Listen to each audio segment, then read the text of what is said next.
नमस्कार दोस्तों, स्वागत है आप सभी का मेरे YouTube चैनल में। एक नई कहानी के साथ मैं फिर से आपके साथ हूँ। एक बार की बात है, एक साधु थे। साधु का उस दिन व्रत था। शाम हो गई थी, थकते थकते निकल गए। दूर चलने पर एक बुढ़िया की झोपड़ी के पास जाके रुके। वहाँ पे जाके देखा, जो बूढ़ी औरत थी खाना बना रही थी।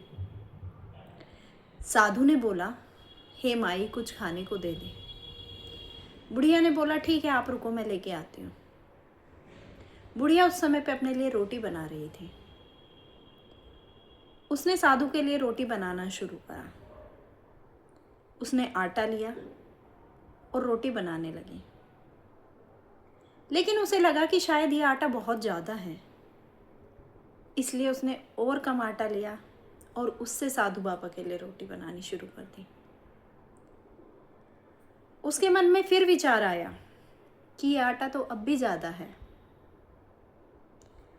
उसने फिर और कम आटा कर लिया और उसकी रोटी बनाने लगी। ऐसे करते करते उसे काफ़ी देर हो गई। साधु महाराज ने बाहर से आवाज़ लगाई, माई, क्या हुआ? बुढ़िया परेशान सी होती हुई बाहर आई और बोली, साधु महाराज, मेरे पास आपके लिए रोटी नहीं है।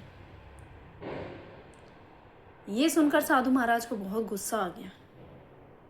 उन्होंने कहा कि अगर तुम्हें रोटी नहीं देनी थी तो तुम मुझे पहले मना कर देती, लेकिन तुम अब मुझे बता रही हो, ऐसा क्यों?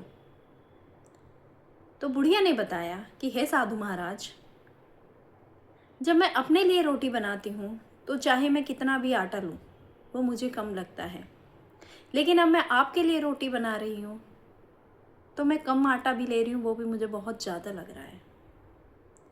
उसकी बात से साधु महाराज को क्रोध आ गया और उन्होंने उसे श्राप दिया कि जा, मैं तुझे श्राप देता हूँ कि तू एक कठफोड़ा बन जाए और सारी उम्र तू पेड़ों में अपनी चोंच मारती रहे।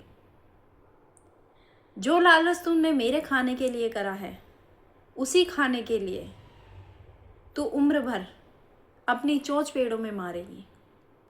थोड़ी देर बाद ही साधु बाबा की कथनी के अनुसार वो बुढ़िया कठफोड़ा बन गई और वहाँ से उड़ गई।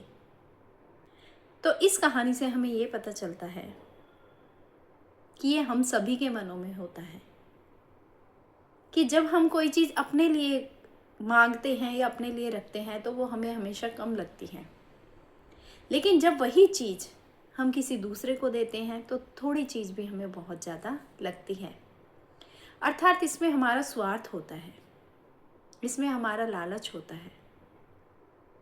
तो इस कहानी से हमें ये शिक्षा मिलती है कि हमें निस्वार्थ भाव से सारे काम करने चाहिए। धन्यवाद।